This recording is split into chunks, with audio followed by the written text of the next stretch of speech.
Assalamualaikum warahmatullahi wabarakatuh.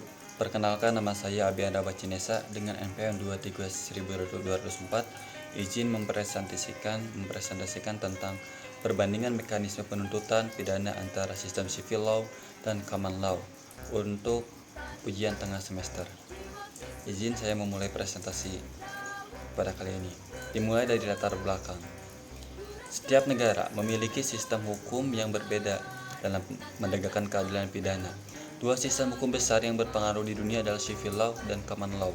Sistem civil law dikenal dengan sifatnya yang inkuisitorial, di mana hakim dan jaksa berperan aktif dalam mencari kebenaran material, sedangkan sistem common law bersifat adversarial, di mana proses peradilan merupakan arena adu argumentasi antara jaksa dan pembela di depan hakim yang netral.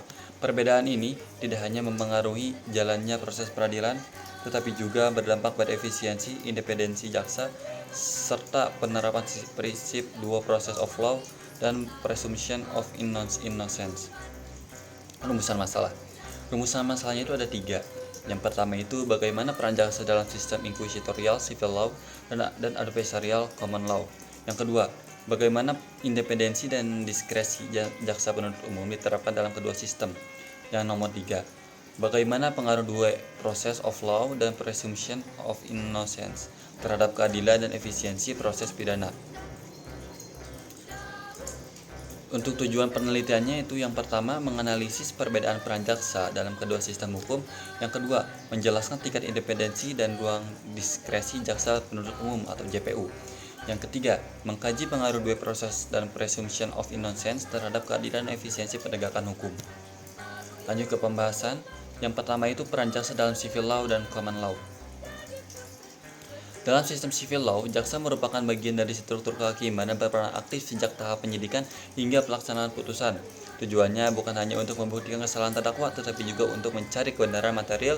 Sistem ini memungkinkan koordinasi yang erat antara hakim, jaksa, dan penyidik sehingga prosesnya cenderung lebih cepat dan efisien.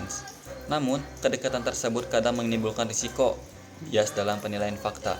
Sementara itu, dalam sistem common law, jaksa bertindak sebagai pihak yang berhadapan dengan pembela di hadapan hakim yang netral. Hakim hanya berperan mengawasi agar proses berjalan adil dan sesuai prosedur.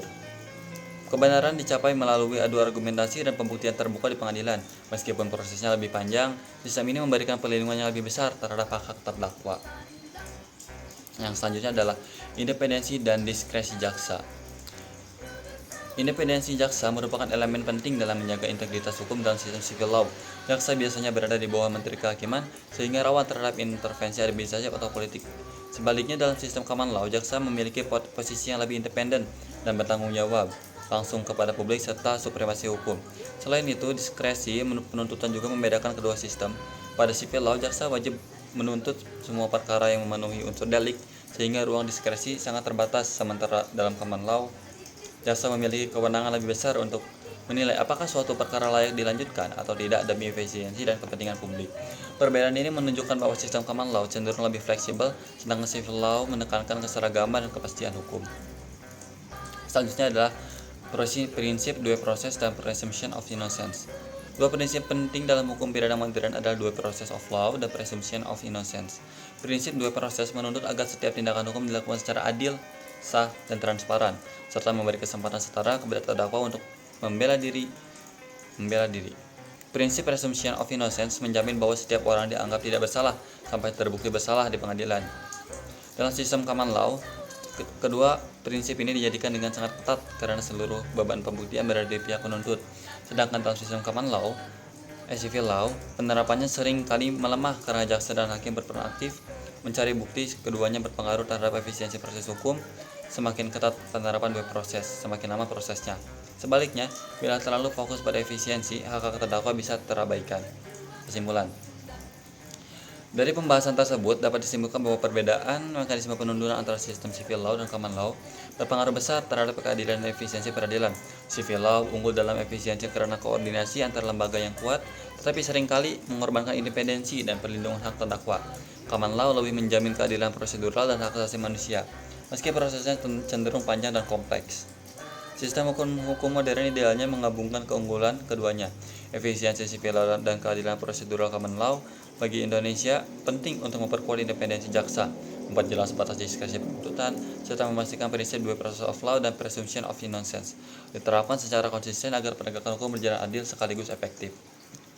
Terima kasih, sekian presentasi saya pada kali ini. Mohon maaf bila ada kesalahan. Assalamualaikum warahmatullahi wabarakatuh.